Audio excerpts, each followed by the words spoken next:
আজি ইয়াতে কিহৰ উদ্দেশ্যে সভাখন গঠন কৰিলে? আজি আমি এই কমাৰগাঁৱৰ মণ্ডল কমিটি এখন নতুনকৈ গঠন কৰিবৰ কাৰণে আগৰ সভাপতি ললিত চাকৰা ডাঙৰীয়া আছিলে, বয়সৰ কাৰণে তেখেতে অব্যাহতি ল'ব বিচাৰিলে। আমি তেখেতক মুখ্য উপদেষ্টা ৰাখি যিহেতু এজন সক্ৰিয় নেতা আছিলে এই মণ্ডলটোৰ, তাৰ ঠাইত আমি এখন নতুন সক্ৰিয় কমিটি এখন গঠন কৰিলোঁ। কোন দলৰ এটা? আমাৰ কংগ্ৰেছ দলৰ পৰা। ভাৰতীয় জাতীয় কংগ্ৰেছ। হয়। ইয়াতে বিগত সময়ত আমি দেখা পাইছোঁ যিজন সাংসদ গৰাকী আছে, সাংসদ মহোদয়, তেখেতক আমি কোনোদিন কমাৰগাঁও পঞ্চায়তত ভুমুকি এটা মৰা দেখা নাই। বিশেষতে আমি যদি চাওঁ, ইয়াতে দুটাকৈ বৃহৎ বানপানীৰ সৃষ্টি হ'ল। এই বানপানীৰ সময়তো কিন্তু সাংসদগৰাকীয়ে কোনোদিন সাধাৰণ ৰাইজৰ ওচৰত কিবা খবৰ লৈছে বুলি আমাৰ হাতত কোনো তথ্য নাই। ইয়াৰ উপৰিও কমাৰগাঁও পঞ্চায়তখনত সাংসদ পুঁজিৰ পৰা ফুটা কৰি এটাও দিয়া নাই। এই সম্পৰ্কত আপুনি কি ক'ব? সাংসদ মহোদয় হয়, আমাৰ ৰহা সমষ্টি যিধৰণে এটা সমষ্টি, ঠিক তেনেকুৱা এটা 8টা সমষ্টি পৰিছে। গতিকে বিভিন্ন ঠাইত বানপানীত নোযোৱা নহয়, গৈছে। আমাৰ ৰহাটো আহিছে। হয়, কমাৰগাঁও আমি ধৰক আমাৰ প্ৰায় গোটেই ৰহা সমষ্টিটোত 28খন পঞ্চায়ত আছে। 28খন পঞ্চায়তৰ ভিতৰত কমাৰগাঁও, গতিকে বিভিন্ন পঞ্চায়তত গৈছে। আৰু ইয়াতো আমি যোৱাবাৰ মই নিজেই ইয়াত লৈ আহিছিলোঁ, কিন্তু আমাৰ কাকতি গাঁৱৰ পৰা এইফালে গাড়ী আহিবই নোৱাৰিলে সিহঁত পানী। ইয়াতে বিশেষকৈ কমাৰগাঁও পঞ্চায়তটো চাবৰ কাৰণে তেওঁ আহিছিলে।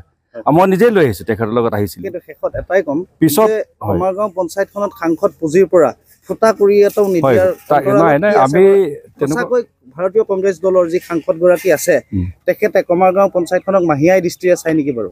কমাৰগাঁও পঞ্চায়ত বুলিয়ে নহয়, তেখেতে হয় বিভিন্ন ঠাইত দিছে। ইয়াতো আমি এটা নিজেই এতিয়া খুব কম দিনৰ ভিতৰতে, এসপ্তাহ 10 দিনৰ ভিতৰতে তেখেত আহিব।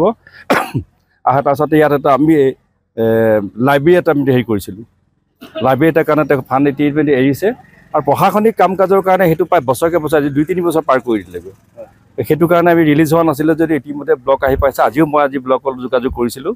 গতিকে ইয়াত এটা আমি প্ৰথম টাৰ্মটোত আমি লগ পাওঁতে তেখেতে কৈছিল যে তেখেতক কোনো ধৰণৰ সা সুবিধা দিয়া নাই কেন্দ্ৰীয় চৰকাৰৰ ফালৰ পৰা, গতিকে তেওঁ একো কৰিব পৰা নাই।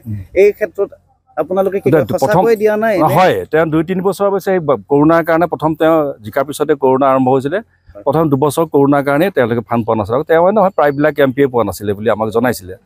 তাৰপিছত যিখিনি পাইছে তেখেতৰ উদ্যোগত বিভিন্ন পঞ্চায়তত দিছে, আমাৰ ইয়াতো দিয়া হৈছে।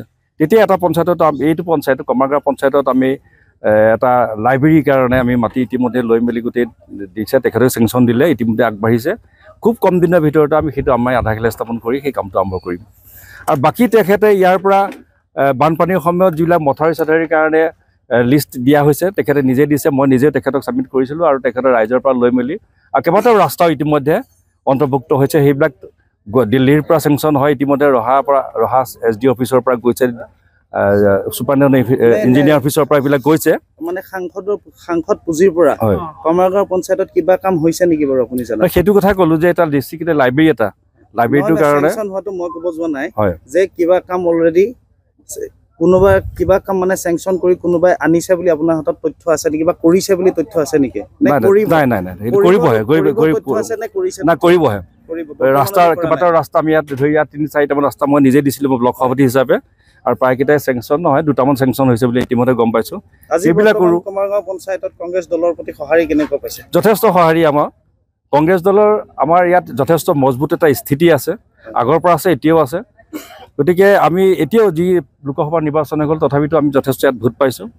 আমি মাইনৰিটিসকলৰ পৰা পাইছোঁ, ইয়াত যিসকল বঙালী সম্প্ৰদায়ৰ ভোট আছে কম বেছি পৰিমাণে তেওঁলোকৰ পৰা পাইছোঁ, জনজাতিৰ পৰাও ভোট পাইছোঁ।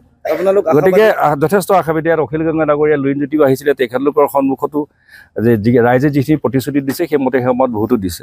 গতিকে এই পঞ্চায়তটো আমাৰ কাৰণে অতি গুৰুত্বপূৰ্ণ পঞ্চায়ত বা মণ্ডল।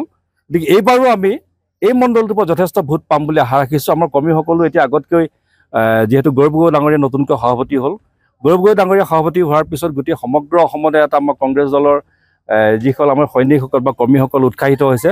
তাৰ লগে লগে গোটেই ৰহা সমষ্টিটোৰ লগতে এই পঞ্চায়তখনৰ কংগ্ৰেছ কৰ্মীসকল যথেষ্ট উৎসাহিত হৈছে। সেইকাৰণে আজিও এই কমিটিখনত বিষয়বাব ল'বৰ কাৰণে উথপ লগাইছে, আৰু তেখেতলোকে যথেষ্ট উৎসাহিত আৰু আশাবাদী যে এই মণ্ডলটো যদি আমি পঞ্চায়তত বিভিন্ন কাৰণত ভয় ভাবুকি যিখিনি দিছিলে, তেওঁলোকে অত্যাচাৰ কৰিলে বিজেপি, কেইবাটাও আমি নাপালোঁ যদি ৱাৰ্ড, কিন্তু অহা বিধানসভা নিৰ্বাচনত যথেষ্ট আমি আশাবাদী, যথেষ্ট ভোট পাম, এইটো খাটাং। তথাপিও আমি এই পঞ্চায়তত আওপকীয়াকৈ বজাৰৰ খবৰ আমি শুনা পাওঁ যে বিজেপি দলে কিন্তু গঠন কৰিব পৰা নাই পঞ্চায়তখন, কংগ্ৰেছ দলেহে গঠন কৰিছে বুলি কয়। হয়, কি কয়? তেনেকুৱাই হৈ আছে, তেখেতলোকে গঠন কৰিব পৰা নাই। যিকেইজন প্ৰাৰ্থী দিছিলে আচলতে আমাৰেই। গতিকে আমাৰ প্ৰাৰ্থীৰ দ্বাৰাহে আচলতে এই কমিটিখন গঠন কৰিবৰ কাৰণে আগবাঢ়িছে। বিজেপি এতিয়ালৈকে পৰা নাই। কিন্তু মানে বজাৰৰ যিটো খবৰ ওলাইছিল যে কমাৰগাঁও পঞ্চায়ত গঠন প্ৰক্ৰিয়াত কংগ্ৰেছ দলৰ ভূমিকা 90%, এই ক্ষেত্ৰত আপুনি স্বীকাৰ কৰে? আছে।